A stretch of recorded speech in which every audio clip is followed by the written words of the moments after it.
ನಮಸ್ಕಾರ, ಶುಭೋದಯ ಪ್ರೀತಿಯ ವೀಕ್ಷಕರೆಲ್ಲರಿಗೂ ಸಂಕಲ್ಪ ಸಿದ್ಧಿ ಕಾರ್ಯಕ್ರಮಕ್ಕೆ ಆತ್ಮೀಯ ಪ್ರೀತಿಯ ಸ್ವಾಗತ ಹೇಳ್ತಾ ಇರೋದು ನಲನುಷ. ಸೊ ಫಸ್ಟ್ ಟೈಮ್ ಚಾನಲ್ ವೀಕ್ಷಿಸ್ತಿದ್ದೀರಾ ಅಂದ್ರೆ ಈಗಲೇ ನಮ್ಮ ಚಾನೆಲ್ ನ ಸಬ್ಸ್ಕ್ರೈಬ್ ಮಾಡಿ, ನಮ್ಮ ವಿಡಿಯೋಸ್ನ ಲೈಕ್ ಮಾಡಿ. ಇನ್ನು ಕಾರ್ಯಕ್ರಮದಲ್ಲಿ ನಮ್ಮ ಜೊತೆಲಿದ್ದಾರೆ ಸ್ಪಿರಿಚುವಲ್ ಗುರು ಡಾಕ್ಟರ್ ವಿಷ್ಣು ದತ್ತ ಗುರುಜಿ ಅವರು. ಗುರುಗಳನ್ನ ಕಾರ್ಯಕ್ರಮಕ್ಕೆ ಬರ್ಮಾಡ್ಕೊಳ್ಳೋಣ. ನಮಸ್ತೆ ಗುರುಗಳೇ, ಕಾರ್ಯಕ್ರಮಕ್ಕೆ ಭಕ್ತಿಯ ಸ್ವಾಗತ. ಪ್ರೋಗ್ರಾಮಿಗೆ ಬರಕ್ ಮುಂಚೆ ಒಂದ್ಸಲ ಪಂಚಾಂಗ ಜೊತೆಗೆ ಕ್ಯಾಲೆಂಡರ್ ನೋಡ್ಕೊಂಡು ಬಂದ್ಬಿಡ್ತೀನಿ, ಏನಾದ್ರೂ ಪ್ರಶ್ನೆಗಳು ಸಿಗುತ್ತಾ, ಏನಾದ್ರೂ ವಿಶೇಷವಾಗಿರುವಂತ ದಿನಗಳಿದ್ಯಾ ಅಂತ. ಇನ್ನು ಇವತ್ತು ನೋಡಿದಾಗ ನನ್ ಗಮನಕ್ಕೆ ಸಿಕ್ಕಿದ್ದು ಋಷಿ ಪಂಚಮಿ ಅಂತಿತ್ತು ಗುರುಗಳೇ. ಸೊ ಈ ಋಷಿ ಪಂಚಮಿ ಅಂತಂದ್ರೆ ಏನು, ಇದ್ರ ಆಚರಣೆ ಮಾಡ್ಬೇಕಾ ಅಥವಾ ಅಷ್ಟೊಂದು ಏನಿಲ್ವಾ, ಇದು ಏನಂತ ನನಗೆ ಗೊತ್ತಾಗ್ಲಿಲ್ಲ. ಸೊ ಅದನ್ನೇ ಕೇಳ್ತಾ ಇದ್ದೀನಿ ಗುರುಗಳೇ. ಓಂ ವಿಶ್ವಸ್ಮೈ ನಮಃ. ಪ್ರೀತಿಯ ಬಂಧುಗಳೇ, ಋಷಿ ಪಂಚಮಿ ದಶಲಕ್ಷಣ ರಥಾರಂಭ ಅಂತ. ದಶಲಕ್ಷಣ ರಥ ಏನು ಅಂತಂದರೆ, ಇದು ನಿಮಗೆ ಏನಾದರೂ ಬಿಡಿಸಿ ಹೇಳಬೇಕಾದ್ರೆ, ನಮಗೆ ದಿಕ್ಕುಗಳು ಅಂತಿದ್ದಾವೆ. ಎಷ್ಟು? 8. ಈ ಪೂರ್ವ, ಆಗ್ನೇಯ, ದಕ್ಷಿಣ, ನೈಋತ್ಯ, ಪಶ್ಚಿಮ, ವಾಯುವ್ಯ, ಉತ್ತರ, ಈಶಾನ್ಯ. ಅದು ಊರ್ಧ್ವ ದಶ ದಿಕ್ಕು. ದಶ ಅಂತ ತೆಗೆದುಕೊಂಡಾಗ ನೋಡಿ, ಈ ದಿನಗಳನ್ನು ಏನಕ್ಕೆ ಬಳಸ್ತಾರೆ ಅಂತಂದರೆ, ಈ ಋಷಿ ಪಂಚಮಿ ಅನ್ನುವುದು ಪಂಚಮಿ ತಿಥಿಯಂದು ಕೆಲವೊಂದು ಯಾವ ಯಾವ ಋಷಿಗಳು ಜನ್ಮವನ್ನು ತಾಳಿರ್ತಾರೋ, ಆವಿರ್ಭಾವ ಆಗಿರುತ್ತೋ, ಈ ತಿಥಿಯಂದು 5 ಜನ ಋಷಿಗಳು ಜನ್ಮವನ್ನು ತಾಳಿರ್ತಾರೆ. ಅಂತಹ ಋಷಿಗಳಿಗೆ ಸಂಬಂಧಪಟ್ಟ ಈ ದಿನ, ಇನ್ನು ಅವ್ರಿಗೆ ಏನೋ ಪೂಜೆ ಮಾಡು, ಇದು ಮಾಡು, ಅದು ಮಾಡು ಅಂತ ನಾನು ಹೇಳ್ತಿಲ್ಲ, ನಿಮಗೆ ಈ ಸ್ತೋತ್ರ ಹೇಳ್ಕೊಳ್ಳಿ ಅಂತ ಹೇಳ್ತಿಲ್ಲ. ಇಂತಹ ದಿನಗಳಲ್ಲಿ ಅತ್ಯಂತ ಅದ್ಭುತವಾದ ಶಕ್ತಿ ಇರುತ್ತೆ. ಈ ವಿಮಾನದಲ್ಲಿ ನೀವು ಹೋಗಿ ಶಿರಡಿ ತಲುಪಲಿಕ್ಕೋ, ನೀವು ನಡ್ಕೊಂಡು ಹೋಗ್ಲಿಕ್ಕೂ ಶಿರಡಿ ತಲುಪಲಿಕ್ಕೂ ಎಷ್ಟು ಡಿಫರೆನ್ಸ್ ಇದೆ. ಅಷ್ಟು ಡಿಫರೆನ್ಸ್ ಈ ದಿನದಲ್ಲಿ ನಿಮ್ಗೆ ಕಾಣಬೇಕು ಅಂತಂದರೆ, ಏನಾದರೂ ಒಂದು ಶಕ್ತಿಯನ್ನು ಪಡ್ಕೊಳ್ಬೇಕು ಅಂತಂದರೆ, ಒಂದು ನಿಮಗೆ ಲಗ್ನದ ಬಗ್ಗೆ ಮಾತ್ರ ಮಾತಾಡ್ತೀನಿ. ಜಾತಕದ ರಾಶಿ ತಗೊಳ್ತಾ ಇಲ್ಲ ನಾನಿಲ್ಲಿ, ಲಗ್ನವನ್ನು ತೆಗೆದುಕೊಳ್ತಾ ಇದ್ದೀನಿ. ಮೇಷ ಲಗ್ನ ಅಂತ ತಿಳ್ಕೊಳ್ಳೋಣ. ಮೇಷ ಲಗ್ನ, ಅಲ್ಲಿಂದ 5ನೇ ಮನೆ: ಮೇಷ, ವೃಷಭ, ಮಿಥುನ, ಕಟಕ, ಸಿಂಹ. ಲಗ್ನ ಮತ್ತು 5ನೇದು ಈ ಕ್ಷೇತ್ರವನ್ನ ನೀವು ನೋಡಬರುವಂಥದ್ದು.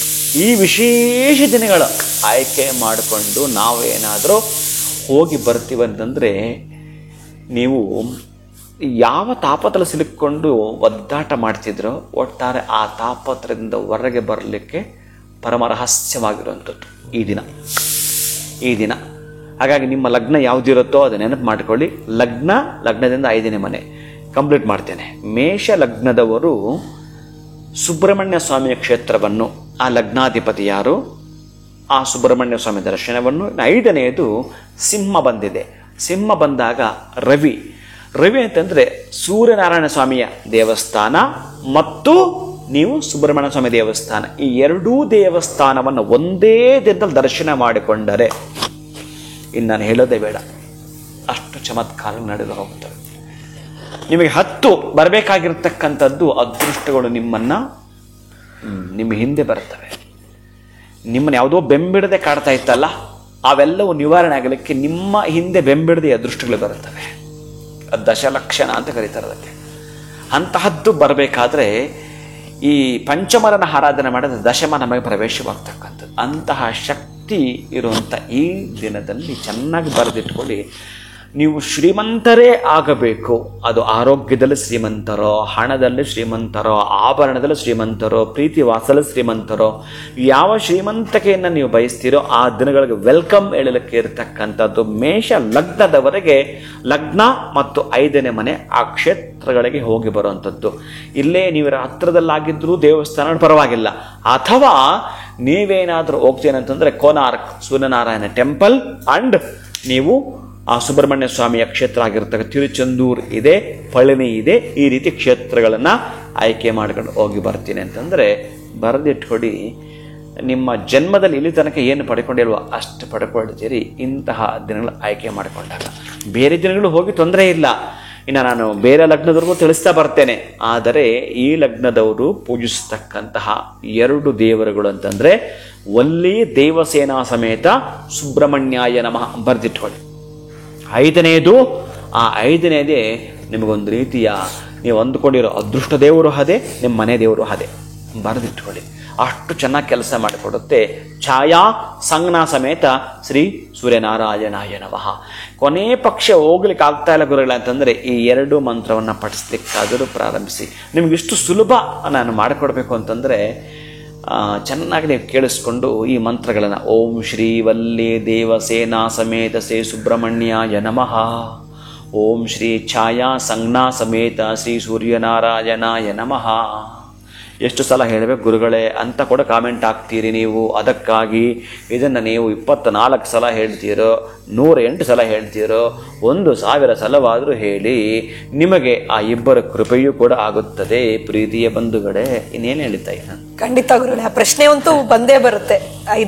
ಹಾಕ್ತಾರೆ. ಹೌದು, ಅಂದ್ರೆ ಏನಂದ್ರೆ ಇಲ್ಲಿ ಪಾಪ ಅವ್ರ ಪ್ರಶ್ನೆ ಕೇಳೋದು ಸತ್ಯ ಇದೆ, ಹಾಗಂತೇಳಿ ಅವ್ರ ಮೌಢ್ಯ ಅಂತಲ್ಲ. ಆದ್ರೆ ಹೆಚ್ಚಿಗೆ ಹೇಳಬಾರ್ದು, ಏನೋ ಹೆಚ್ಚಿಗೆ ಹೇಳಿ ಅಪ್ಪ, ನಿಮ್ಮ ಅಕೌಂಟಿಗೆ ಹೆಚ್ಚಿಗೆ ಹಣ ಬಂದ್ರೆ ನೀವು ಬೇಡ ಅಂತೀರಾ? ಖಂಡಿತ ಇಲ್ಲ. ಅದು ಕೂಡ ನೀವು ಸಂಪಾದನೆ ಮಾಡುವಂಥದ್ದು ಬರುತ್ತೆ ಅಂತಂದ್ರೆ ಬರಲಿ, ಅದಕ್ಕೆ ನೀವು ಎಷ್ಟು ಸಲ ಹೇಳ್ತೀರೋ ಅಷ್ಟು ಮಾಡ್ತಾ ಬನ್ನಿ ಅಪ್ಪ, ಅಷ್ಟು ಉಪಯೋಗ ಇದೆ. ನಾನು 25 ವರ್ಷಗಳಿಂದ ನಾನು ಹೇಳ್ಕೊಂಡು ಈ ಜಪ ಮಾಡ್ತಾನೆ ಇರ್ತೀನಿ. ಒಂದು ದಿನಕ್ಕೆ ಇಷ್ಟು 1000 ಅಂತ ಜಪ ಮಾಡ್ಬೇಕು ನಾನು.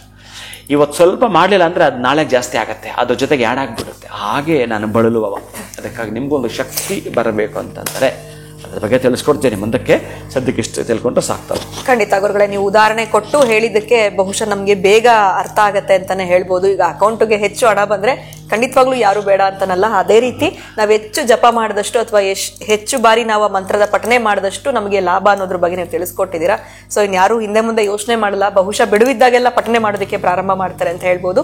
ಇನ್ನು ಋಷಿ ಪಂಚಮಿ ಅಂತಂದ್ರೆ ಏನು, ಇದು ಹೇಗೆ ಆಚರಣೆ ಇರಬೇಕು ಅನ್ನೋದ್ರ ಬಗ್ಗೆ ಕೂಡ ತಿಳಿಸ್ಕೊಟ್ರಿ ಗುರುಗಳೇ. ಧನ್ಯವಾದಗಳು, ನಮಸ್ಕಾರ.